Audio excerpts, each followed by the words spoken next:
I'm back.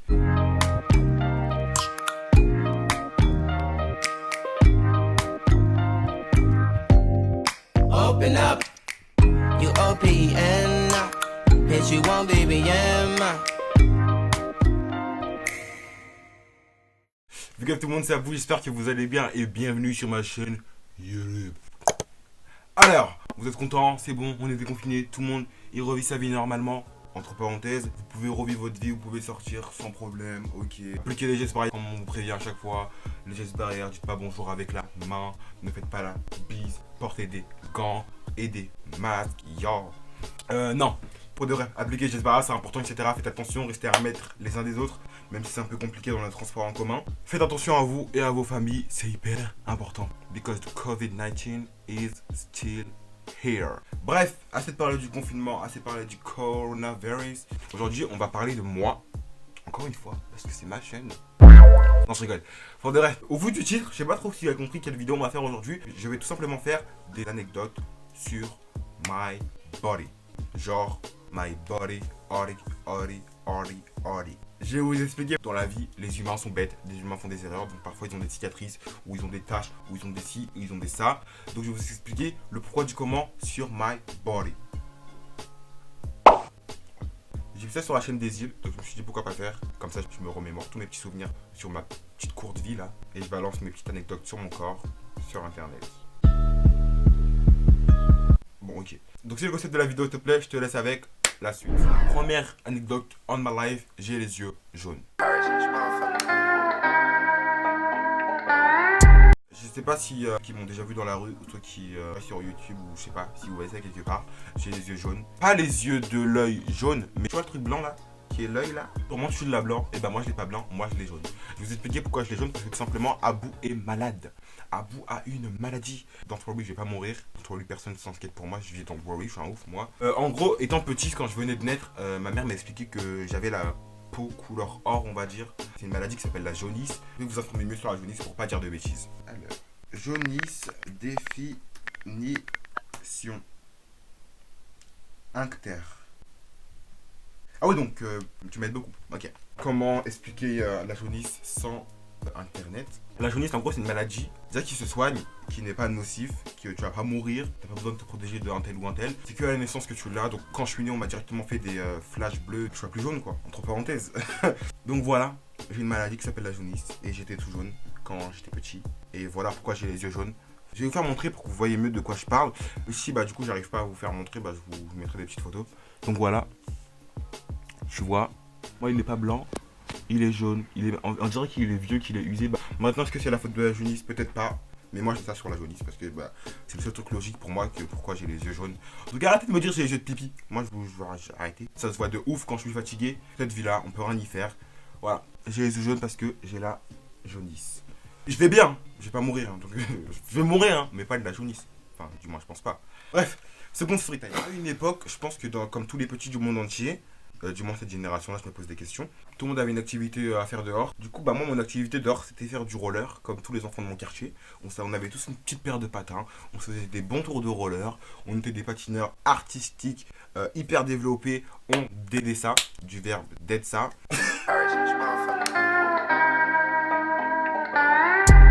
Non, plus sérieusement, on aime bien faire du roller, c'est-à-dire on faisait des grands tours en roller et tout. Et ce soir-là, en fait, j'avais mangé chez ma grand-mère, je me rappelle, il y avait mon petit cousin qui était très petit, mais très petit. Je sais pas ce qui m'a pris de avoir fait ça. Bref, j'étais en CE1, lui il était vraiment petit, il m'avait fait entre autres comprendre qu'il voulait faire du roller. Donc moi, Abou, en tant que bon cousin, en tant que cousin aimable, je lui ai appris. Donc faut savoir qu'il y avait le couloir de ma grand-mère, qui est assez large quand même. J'ai mis le roller à mon cousin, donc il veut dire que moi j'étais en CE1 à ce moment là, lui il était vraiment petit, c'était trop grand pour lui. Bref, j'ai forcé, je lui ai attaché, donc ça veut dire qu'il nageait dedans, donc je l'ai mis au fond et je commençais à le faire avancer. Il avait pas faire du roller tout seul vu qu'il sait pas en faire. Du coup bah je l'ai aidé bien sûr, donc je le tenais. On a fait plusieurs allers-retours. À un moment donné bah du coup je me suis dit bah pourquoi pas qu'il essaye tout seul. Mauvaise idée. Tu laisses pas un enfant petit faire du roller tout seul, surtout qu'ils sont pas à sa taille. Donc je l'ai laissé faire tout seul, entre parenthèses, enfin je l'ai poussé en gros. Bien fait pour moi. Je l'ai poussé. Et quand il arrive vers... En fait, vu que la porte a été fermée, pour pas que mère, tante, etc. ils voient que je lui fais faire du roller, j'avais fermé la porte. Je l'ai avancé et il arrive vers la porte et je me suis dit mais il va tomber, faut que je le rattrape. Je l'ai attrapé, sauf qu'en le rattrapant, je l'ai poussé. Et en le poussant, je me suis mis vers la porte et la poignée de la porte m'a attrapé l'œil.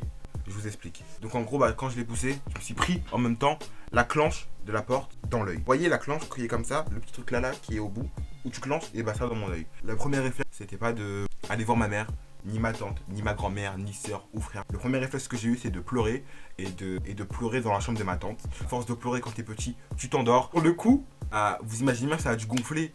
Je me réveille, j'avais un œil big, mais genre vraiment big, et avec du sang, je crois, dans l'œil, si je dis pas de bêtises. Je suis parti à l'hôpital, je sais pas pourquoi.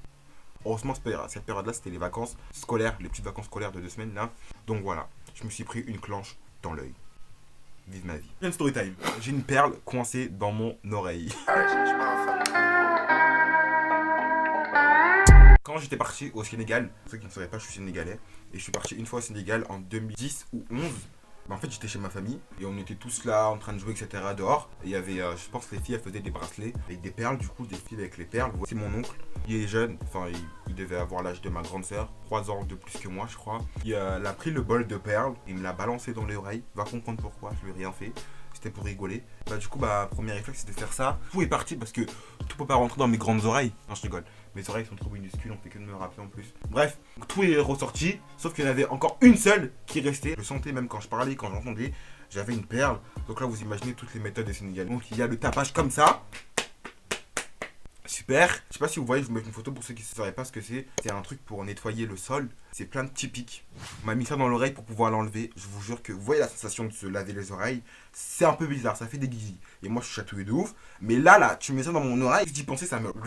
Ils ont pas réussi. Avec mon oncle, on a fait vraiment tout Dakar pour pouvoir trouver un hôpital. Malheureusement, on n'a rien trouvé. Ensuite, il y a une dame qui est venue chez nous. Ils lui ont dit, oh, il a une perle dans l'oreille, enlève-lui et tout. Elle était sur la chaise, j'étais couché comme ça. Et elle parlait avec les gens et elle avait son doigt dans mon oreille comme ça, en train d'essayer d'enlever la perle. Bref, aucune solution a été trouvée. Donc, je suis resté avec une perle dans mon oreille. Je la sens plus à l'heure d'aujourd'hui. Mais bref. J'avais une perle dans l'oreille. Voilà. Prochaine story time. Je viens un peu beaucoup, même je le fais un peu montrer parfois. Je sais un peu faire de ça, c'est un peu un petit talent caché. Je sais déboîter mes bras. Je vais vous faire montrer tout de suite.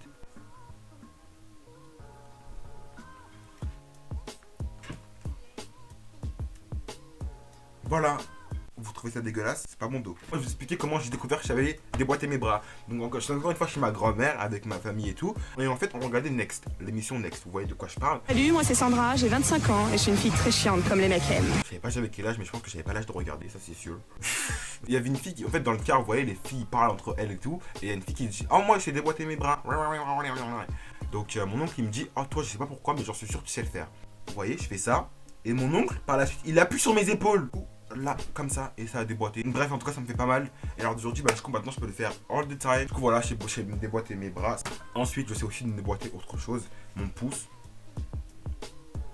Vous allez me trouver bizarre. Ouais, mon pouce.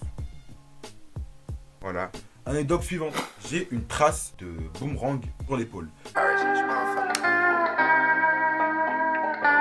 Alors là, comme ça, vous pouvez pas voir parce que je suis avec un pull. Je vais essayer de vous insérer une photo ici tout de suite pour que vous voyez mieux. En gros, quand j'étais en CM1 ou CM2, on n'avait pas de table à repasser chez nous encore. Du coup, elle prenait un drap, elle mettait par terre et elle repassait dessus. On avait fait les boutiques quelques jours avant. La vendeuse, elle avait pas enlevé l'antivol. Du coup, j'avais sur un de mes t-shirts que j'avais acheté 2 jours avant, je pense, il y avait encore un antivol. Et moi, je voulais le mettre. Du coup, j'ai dit à ma mère, il y a encore l'antivol et tout. Elle m'a dit, attends, je vais l'enlever. Où j'étais sur la table, personnellement, je voyais pas la télé.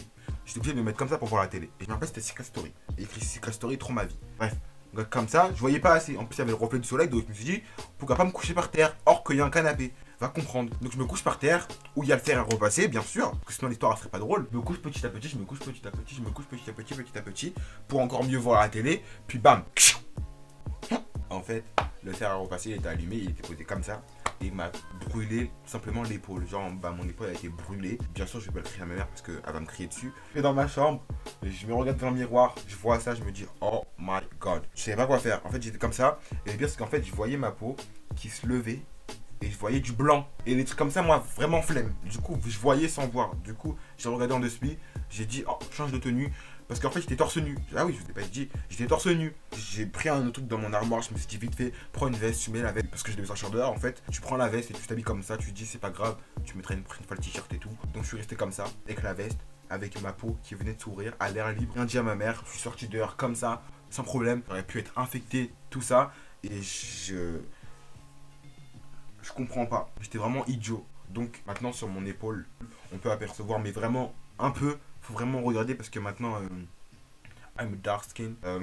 Bah, j'ai une trace de boomerang, ça fait une trace de boomerang bizarre sur mon épaule parce que je me suis brûlé avec un fer à repasser. Prochaine story time, j'ai une cicatrice sur la tête.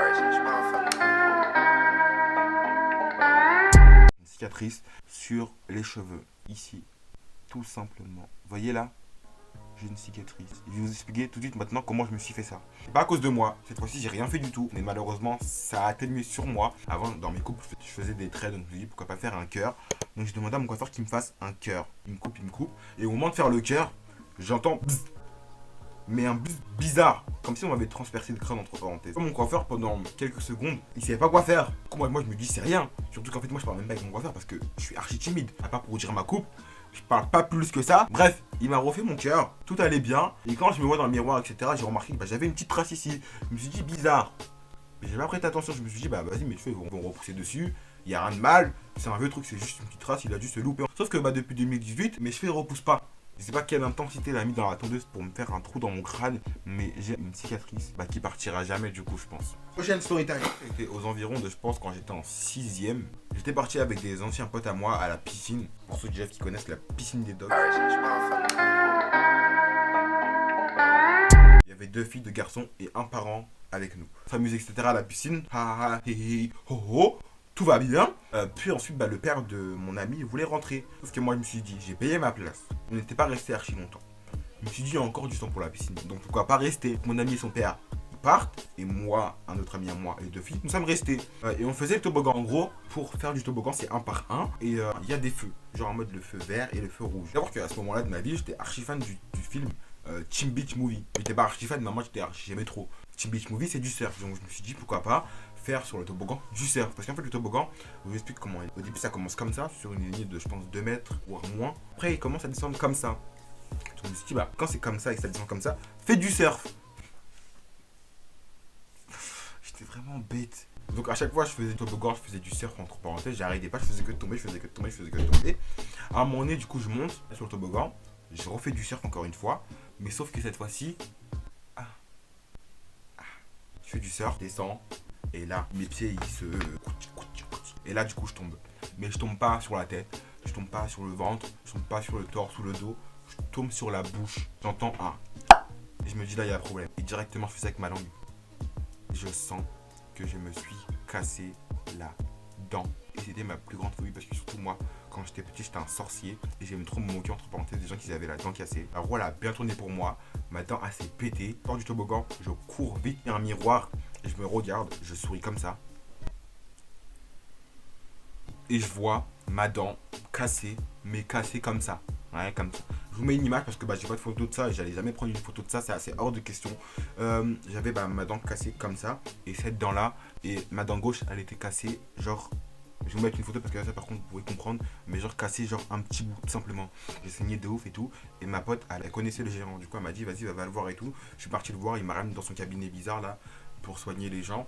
Et c'est pas que lui qui allait me réparer ma dent comme ça. Enfin, ma dent elle était perdue. Le bout de ma dent il était perdu. Je voulais mourir. Le lendemain en plus, je devais aller à Center Park avec ma famille. Je me rappelle très bien. J'avais fait le seum. Je me suis dit, mais j'ai tué mes vacances. J'ai plus de dents. Comment je vais faire? Hi ha hi ho. Le flouze dans ma tête.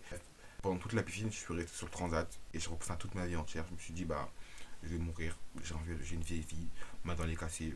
Je vais rester avec une dent cassée toute ma vie, je vais être moche et tout et tout. Bref, du coup, j'avais un peu cassé l'ambiance, du coup, on a décidé de rentrer avec tous mes amis. Et là, je faisais suicidaire. Alors là, je faisais le suicidaire. La piscine des docks, à côté, il y a un grand bassin. Je vais vous mettre une image de ma vie. Et dans ce bassin-là, en fait, c'est accessible de ton entre parenthèses. Donc, c'est-à-dire que je me mettais devant le bassin et je regardais là comme ça, je posais mon sac et je tournais comme ça. J'ai dit, je vais sauter et tout. Et t'avais mes amis par la suite qui couraient derrière. Aboubakri! Ensuite, on me l'a réparé. Dans là, mon orthodontiste, ils me l'ont limé pour qu'elle soit à la même taille de ma dent. Et du coup voilà, en dernière story time, génétiquement parlant, toute ma famille, on a, du moins j'ai remarqué sur tout ça sur ma soeur et mon frère, on a un ventre bizarre. Dans le sens où en mode, je vais pas mettre torse nu, c'est pas la fête, arrêtez de croire. Il y a le ventre, s'il doit être gros ou s'il doit être plat. Et puis ensuite, t'as une masse de, je sais pas ce que c'est, je sais pas ça sort d'où. Du coup, génétiquement parlant, j'ai le ventre bossu. Je pense que je suis pas le seul au monde qui a ça. Dernière story time, quand on était petit, on voulait tous avoir des plâtres. Personnellement, moi, je voulais avoir un plâtre, je voulais avoir des lunettes, je voulais en avoir un appareil dentaire. Bref, j'ai tout eu dans ma vie. C'était l'année dernière, mais en fait, je voulais plus avoir de plâtre. Enfin, à un moment donné, j'ai grandi. Et en cours de sport, de PS, on faisait du hand. Et moi, je suis un ancien handballeur pour vous dire. En marquant au handball, en fait, faut taper. Et quand tu marques, faut sauter. Je sautais tout. Quand je retombe, à mon pied, il fait. Je tombe par terre. Ma cheville, elle me fait trop mal. Genre trop mal. Mais je me dis, je vais me reposer quelques secondes, je vais reprendre après. Je voyais vraiment que j'avais mal. Genre, je boitais. Je marchais sur la pointe des pieds. Oh, Aboubakri, t'as quoi? Il y a trop de gens. Et du coup, ça m'énerve. T'as quoi, Abou? T'as des gens, ils sont là et tout. Marche bien? Je me suis dit, vas-y, bah c'est pas grave. Toute la journée, ça va passer. C'est pas grave, c'est un vieux truc, on va dire. L'heure de cantine à passe, j'ai encore mal. Ce jour-là, j'avais un rendez-vous au orthodontiste, du coup, j'ai dû marcher, j'avais encore mal. En fait, ce jour-là, je devais faire des photos. J'ai prévu ma journée, je devais faire des photos. Je me suis dit, mal ou pas mal, tu prends ton mal en patience et tu vas faire tes photos. Donc, j'ai dû marcher les rues du Havre, la droite, à gauche, en haut, en bas, vous mettre les photos. Alors que aujourd'hui, ils sont même plus sur mon Insta. Rentrer chez moi, enfin, je suis posé dans mon lit. Là, j'étais en souci. J'ai dit à ma mère, on est parti aux urgences. Que les bisous, non, là je suis à l'hôpital. Du coup, j'ai eu des béquilles, mais pas un plat. Et je vous jure, les béquilles, c'est la pire sensation du monde. C'est horrible, des béquilles. Mon pied aujourd'hui va super bien. Là, c'était la dernière story time. J'espère qu'en tout cas, la vidéo vous aura plu. N'hésitez pas à me faire savoir en commentaire. N'hésitez pas aussi à me rejoindre sur tous mes réseaux sociaux, c'est hyper important, surtout Instagram, je suis hyper actif là-bas. Si vous avez des anecdotes sur vous, n'hésitez pas à les mettre en commentaire pour que je rigole en lisant les commentaires. Voilà, c'est la fin de la vidéo. Si vous likez la vidéo, likez-la. Si vous la commentez, commentez-la. Si vous la partagez, partagez-la parce que je vous explique de faire ce que vous voulez. C'était Abou, à la prochaine et peace.